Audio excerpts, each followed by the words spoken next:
Icon steel प्रस्तुत build icon या उपक्रमात आपलं पुन्हा एकदा मनापासून हार्दिक स्वागत आहे. आज आपण हिंगोलीमधले इंजिनियर श्री गजानन कोरफडे यांच्याशी गप्पा मारणार आहोत. गजानन सर गेल्या 10 वर्षांपासून हिंगोलीमध्ये सिव्हिल इंजिनियर म्हणून काम करतात. विविध क्षेत्रांमध्ये त्यांनी आपलं काम केलेलं आहे आणि मोठा अनुभव त्यांच्या गाठीशी आहे. हा सगळा अनुभव आज आपण या मुलाखतीतून ऐकणार आहेत.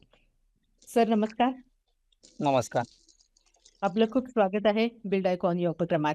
तर आपण हिंगोलीमध्ये गेल्या 10 वर्षांपासून बांधकाम क्षेत्रात काम करत आहात. सिव्हिल बरोबर. इंजिनियर म्हणून काम करत असताना तुम्हाला खूप अनुभव आलेले आहेत. वेगवेगळ्या बांधकामाशी तुम्ही निगडीत आहात. या सगळ्या गोष्टी आणि या सगळ्या गप्पा आपण करणार आहोत. पण या गप्पांची सुरुवात करताना आपण जरा फ्लॅशबॅकमध्ये गेल्यासारखं जाऊया, की तुमची शाळा कोणती होती? शिक्षण कुठे घेतलं तुम्ही? कॉलेज कोणतं होतं तुमचं? आणि मुख्य म्हणजे सिव्हिल इंजिनियर हे क्षेत्र निवडावं असं तुम्हाला का वाटलं? नमस्कार मॅडम. माझं नाव इंजिनियर गजानन कोरपडे. माझ्या गावाचं नाव सवना आहे. सवना जिल्हा परिषद मध्ये मी जवळपास 1ली ते समजा 10वी पर्यंत शिक्षण घेतलं. 9वी पर्यंत शिक्षण घेतलं गावामध्ये माझ्या. त्याच्यानंतर 10वीला आम्ही इथं हिंगोलीला एक वसतिगृह होतं, स्वामी विवेकानंद गुरुकुल म्हणून. त्याच्यामध्ये 10वीची समजा 10वी इथं हिंगोलीमध्ये केली. 10वीला जवळपास मला 74% पर्सेंटेज येतं. त्याच्यानंतर सायन्स घ्यावं की आर्ट घ्यावं, त्याच्या सायन्स घ्यावं की आर्ट घ्यावं तर भरपूर जणांनी सल्ला दिला आणि त्याच्यानंतर मी सायन्स म्हणून ऑप्शन निवडलं. तर सायन्स म्हणलं तर एकतर मेडिकल किंवा इंजिनिअरिंग या हिशोबाने आपल्याला बघायचं होतं. तर जनरल सायन्स घेतलं, त्याच्यामधून दोन्हीकडे पण. त्याच्यानंतर आपला हिंगोलीमधलं आदर्श कॉलेज आहे, 11वी तिथे ॲडमिशन घेतलं. 11वी त्यानंतर डबल 12वी साठी मी जर थोडं परिस्थितीमुळे दुसरीकडे जावं लागलं, कारण शिक्षणासाठी अर्धापूर म्हणून आहे नांदेड जिल्ह्यामध्ये. तिथं 12वी मध्ये 2008 मध्ये मी पासआउट झालो 10वीला आणि 11वी 2009 मध्ये पास झालो. 9च्या नंतर 12वी मध्ये 1 वर्ष डबल फेल झालो, कारण जिल्हा परिषदचा विद्यार्थी असल्यामुळं जे टेक्निक आपलं इंग्लिश वगैरे हे ज्या गोष्टी होत्या, ग्रामर वगैरे हे थोडं प्रॉपरली पूर्ण आपल्याला कम्प्लीट जमलं नव्हतं. त्याच्यामुळे 1 वर्ष बॅक लागला तो विषय पूर्ण टोटल. त्याच्यानंतर डबल प्रयत्न केला आणि 12वी काढली. 12वी मध्ये आपल्याला 51% येतं सायन्समध्ये. त्याच्यानंतर मग आता पर्सेंटेजनुसार तर नंबर तर लागे नाही गेला कुठंच CETला वगैरे. तर त्याच्यानंतर मी पॉलिटेक्निक केली. नांदेडमध्ये ग्रामीण पॉलिटेक्निक म्हणून एक कॉलेज आहे, प्रिन्सिपल तिथे पवार सर म्हणून आहेत, त्यांच्या कॉलेजला ॲडमिशन घेतलं मी 2012 मध्ये. ठीक आहे. त्याच्यानंतर डिप्लोमा केला 2 वर्ष आणि पॉलिटेक्निक झाल्याच्या नंतर मग पॉलिटेक्निकला चांगले पर्सेंटेज पडले, फर्स्ट क्लासमध्ये मी पास झालो. त्याच्यानंतर मग आपलं इंजिनिअरिंगसाठी हे केलं ॲडमिशन आपलं सन्मती कॉलेज वाशिम. तिथे इंजिनिअरिंग म्हणून सिव्हिल इंजिनियर पॉलिटेक्निक घेतलंच होतं. त्याच्यानंतर डायरेक्ट सेकंड इयरला इंजिनिअरिंगला ॲडमिशन केलं सन्मती कॉलेज वाशिमला. त्याच्यानंतर 2017 मध्ये मी पासआउट झालो इंजिनिअरिंगला. आणि त्याच्यानंतर पाटील असोसिएट म्हणून कावरके सर इथं वाशिमचे, त्यांच्याकडे जेव्हा संपली एक्झाम त्याच्या लगेच त्यांच्यासोबत प्रॅक्टिस करू लागलो. जवळपास त्यांच्याकडे मी 2020 पर्यंत प्रॅक्टिस केली. त्याच्यानंतर स्वतःच माझं कन्सल्टन्सी मी हिंगोलीमध्ये चालू केलं. वा सर, म्हणजे जिद्द असावी तर अशी, की अनेक अडथळे आले, शैक्षणिक अडथळे पण आले, पण त्याच्यावर तुम्ही मात केली आणि सिव्हिल इंजिनियर व्हायचंच हे जे तुम्ही ठरवलं होतं ते पूर्ण केलं. प्रॅक्टिस केली काही दिवस आणि तुम्ही हिंगोलीमध्ये स्वतःचं मग काम सुरू केलं. जेव्हा तुम्ही स्वतःची स्वतंत्र प्रॅक्टिस सुरू केली, काम सुरू केलं, तेव्हा पहिलं काम जे मिळालं होतं त्याची काही आठवण आहे का? आहे ना. माझं पहिलं काम आमचे मामाच येतं कुशेगावचे, शंकरप्पा चुरोडे म्हणून, त्यांचं काम पहिलेच मी घेतलं हातात. प्रॅक्टिस करत करतच मी भरपूर काही गोष्टी स्वतःच चालू केल्या. जेव्हा प्रॅक्टिस चालू केली मी आमच्या साहेबांसोबत, पाटील असोसिएट कावरके साहेबांसोबत प्रॅक्टिस करत करत मी स्वतःचे पण काही थोडेफार, कोणाचे प्लॅनिंग, कोणाचं काही 3D ह्या गोष्टी पण मी स्वतः काम करत करत गेलो. आणि करत करतच मग त्यावेळेस आपल्याला एक्सपिरियन्स पण आला भरपूर. एक तर प्रॅक्टिकल पण, टेक्निकल तर होताच आणि प्रॅक्टिकल पण घेतला आपण तेव्हाच. त्याच्यामुळं कॉन्फिडन्स होता की आपण काहीतरी करू शकतो लवकरात लवकर. लगेच मग आपण स्वतःचे पण चालू केली कामं मी, आणि तेव्हापासून मग माझा चालूच आहेत काम. जोपर्यंत आपण स्वतः काम करत नाही तोपर्यंत आपला कॉन्फिडन्स पण वाढत नाही. आणि तुम्ही आता हो बोलताना असं म्हणाला, की तुम्ही प्लॅनिंग पण करून देत होतात आणि हे सगळं तुम्ही सुरुवात केली. तर एक इंजिनिअर हो. म्हणून प्लॅनिंग आणि डिझायनिंगचं काय महत्त्व आहे? म्हणजे बांधकामामध्ये प्लॅनिंग आणि डिझायनिंगचं काय महत्त्व आहे? तुम्ही इंजिनिअर म्हणून काय सांगाल? प्लॅनिंग आता कोणतीही गोष्ट जर आपण करायला गेलो समजा, कोणत्या या क्षेत्रात नाही कोणत्याही क्षेत्रात, तर प्रत्येक गोष्टीचं मॅनेजमेंट हे महत्वाचं आहे. कोणत्याही गोष्टी प्लॅनिंग नुसारच केल्या तरच त्या गोष्टीपर्यंत जी आपल्याला समजा बनवायचं आहे ती गोष्ट शेवटपर्यंत जर व्यवस्थित प्रत्येक व्यवस्थित बनवायचं असेल किंवा कोणत्याही क्षेत्रात असो, तर प्लॅनिंग महत्वाचीच आहे कोणत्याही असो.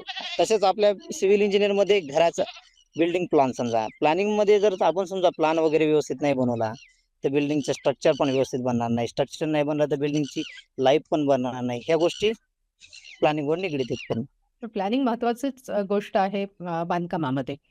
बांधकामात अजून एक गोष्ट अनेकदा अशी होती, की कामगारांसोबत काम करत असताना जर अकुशल कामगार कामावर असतील, तर मग तुम्ही कशाप्रकारे काम करून घेता?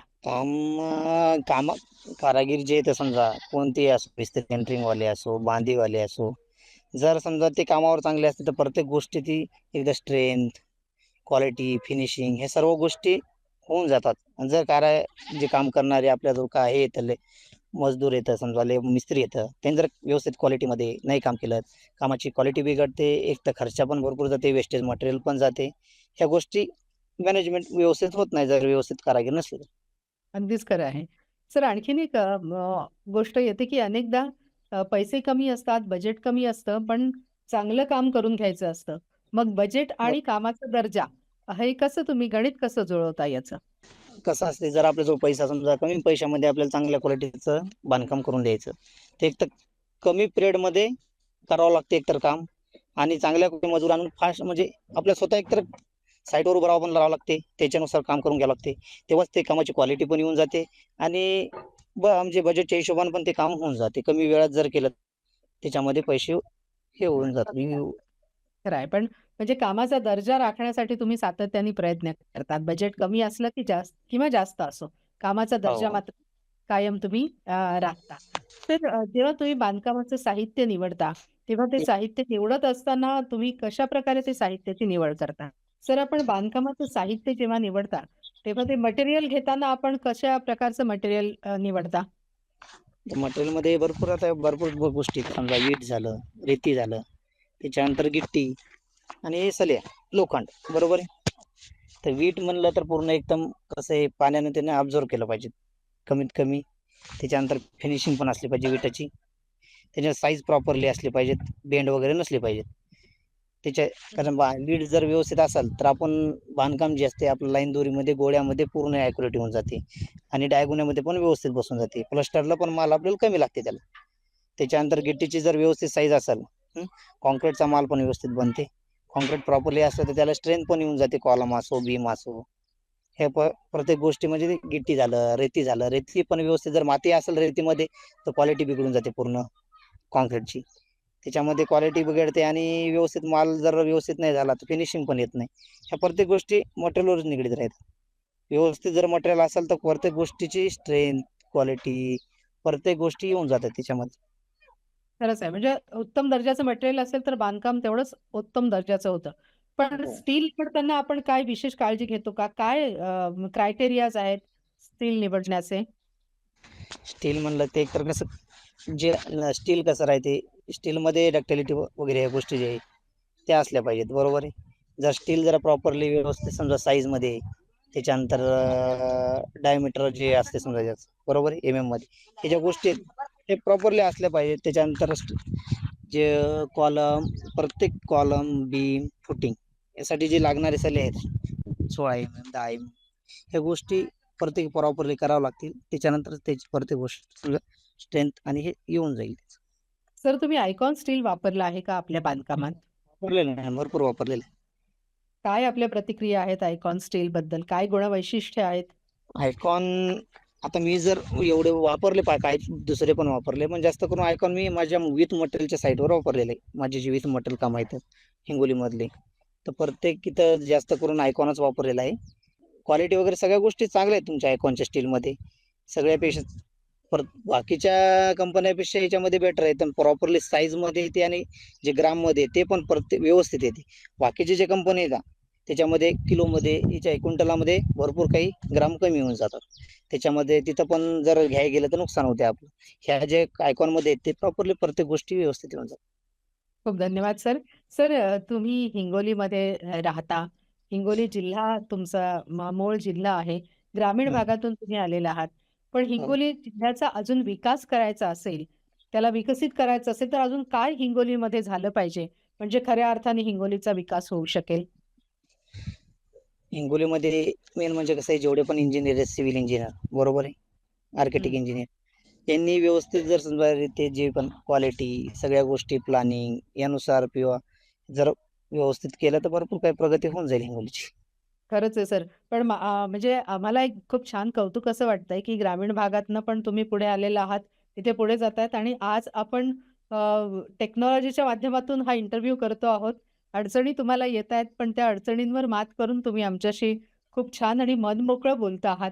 तर तेव्हा एक आणखीन प्रश्न मला तुम्हाला असा विचारायचा आहे, की हा तुमचा सगळा अनुभव आहे. कष्ट तुम्ही घेतलेत, या कष्टातनं तुम्ही पुढे आलेला आहात आणि या अनुभवाच्या जोरावर जी आता नवीन पिढी या क्षेत्रात उतरली आहे, सिव्हिल इंजिनिअर म्हणून काम करती आहे. तर त्या नवीन मुलांना, सिव्हिल इंजिनिअर्सना तुम्ही एक मोठे भाऊ म्हणून काय सल्ला द्याल? जेवढे पण नवीन आता जे या जनरेशनचे मुलं आहेत इंजिनिअरिंगमध्ये येत आहेत सिव्हिलमध्ये बरोबर. माझा भाचा पण मी आता सिव्हिलमध्येच ॲडमिशन घ्यायला लावलं त्याला. कारण आपल्या या फील्डमध्ये भरपूर काही शिकण्यासारखं आणि बनवून पुढं चालून नाव वगैरे भरपूर गोष्टी काही करू शकतो आपण या फील्डमध्ये आणि पैसा पण भरपूर आहे आपल्या फील्डमध्ये. त्याच्यामुळं कसं आहे फक्त मेहनत आणि प्रत्येक टेक्नॉलॉजीच्या हिशोबानं काम करावं लागेल आपल्या फील्डमध्ये. तेव्हाच आपण सक्सेस होऊ शकतो चांगल्या प्रकारचे. अगदीच खरं आहे. मेहनत प्रत्येक ठिकाणी घ्यावीच लागते. मेहनत हो. तुम्ही घेतली तर तुम्हाला यश मिळतं आणि आता जे नवीन आधुनिक तंत्रज्ञान आहे, त्या तंत्रज्ञानाचा वापर केला, तर तुम्हाला केला तर पैसा आणि प्रसिद्धी नक्कीच सिव्हिल इंजिनिअरिंगमधून मिळू शकते. इंजिनिअर बरोबर. गजानन कोरफडे यांनी अतिशय छान असा संदेश आज या निमित्ताने आपल्याला दिलेला आहे. सर, आपण आमच्या या इंटरव्ह्यूमध्ये जॉइन झालात. आपले सगळे विचार, आपले सगळे अनुभव आम्हाला सांगितलेत. आपले मनापासून आभार आहेत आणि आपल्या भविष्यात ज्या काही योजना आहेत, त्या सगळ्या योजनांना आयकॉन स्ट्रीटच्या वतीने खूप खूप शुभेच्छा. धन्यवाद सर. Thank you madam.